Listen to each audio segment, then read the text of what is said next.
Okay, hello boys and girls. Here I am again. I'm going to do some more dry ice activities here for you. Remember what we said last time. Dry ice is frozen carbon dioxide. So you take carbon dioxide and it freezes at negative 109 degrees Fahrenheit. It's much colder than ice. Never ever do you want to touch this dry ice with your bare skin because it will burn it really bad. Never want to put it in your mouth either. Okay. So the first thing I have is I have a little container here with a hose attached to it. Okay. And then I have my soap. So we're going to make some more bubbles. It's going to be a little different than what we did last time though. So I'm going to go into my box. And I have gloves and I have a pair of tongs to get the dry ice. Now, remember last time, if you listen really carefully,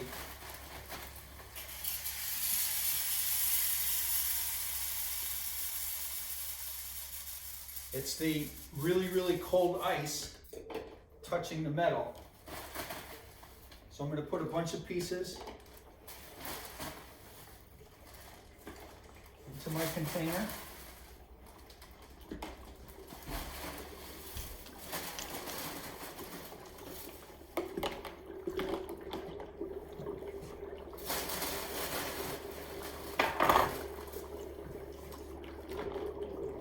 All right, now I'm going to take the end of my hose and I'm going to put it into the soap.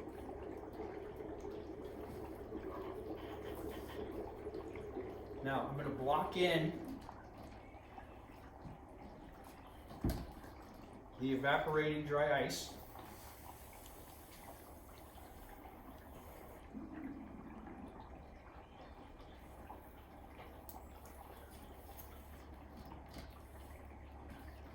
Okay, we just got to give it a second here. We'll start getting some bubbles. Here we go.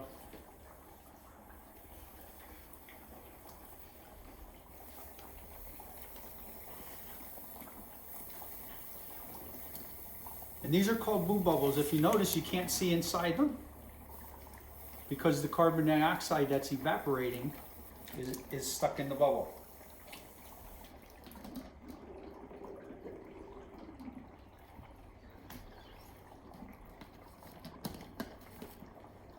Now we're going to try to catch one.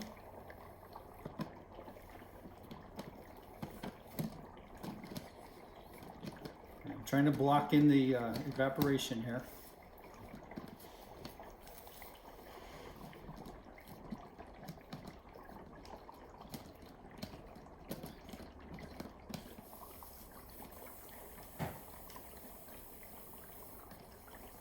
Okay, come on. Sometimes science doesn't go perfect.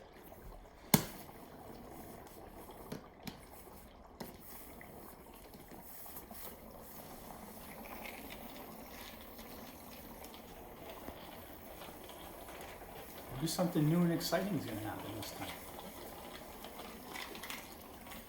Hang on.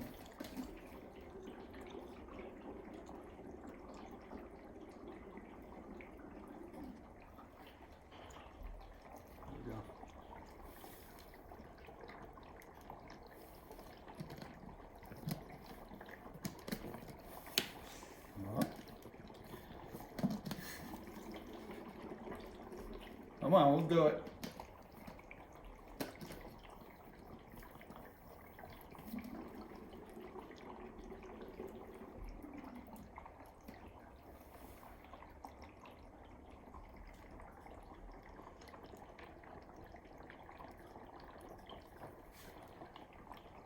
Okay.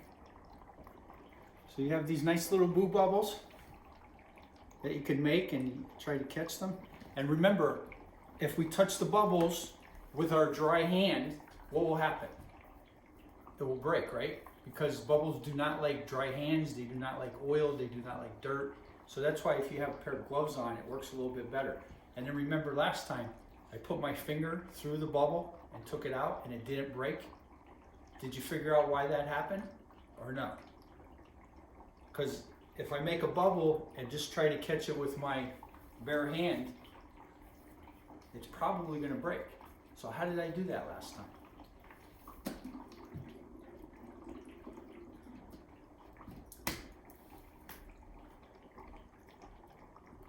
See, it immediately breaks when it touches my hand. So how was I able to stick my finger into the bubble and pull it out last time without breaking it? Interesting question. I want somebody to find that answer and then tell one of your teachers. Maybe they could email.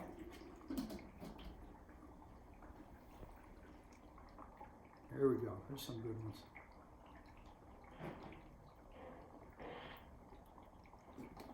Okay. All right, there we go. Dry ice bubbles. Now, I have one more thing that I want to share with you guys. These are called, you ever hear of a screaming balloon? And this is a fun Halloween activity also. You can do this at home easily. All you need is a balloon. And I'm going to just show you something here really quick. Let me take the green one. Now listen carefully.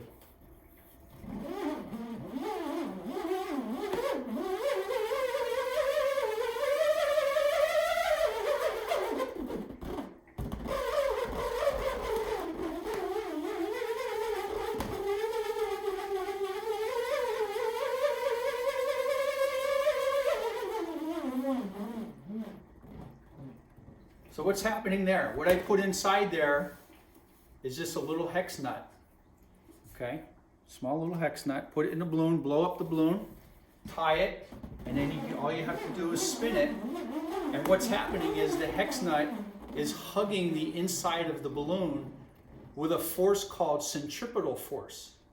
Okay, that's a fancy science term that the hex nut, as you move the balloon, it will stick to the inside of the balloon. And then the reason it makes a noise is that the hex nut is vibrating against the balloon. And so whenever you have a vibration, you get a sound. Okay, so the hex nut vibrating on the inside of the balloon causes this really neat sound.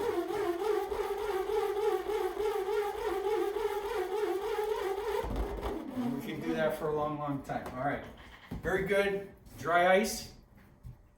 Bayo's Ice, really nice people over there. Be very careful. Make sure you go with an adult and be careful handling it. And I'll see you guys next time. Be good.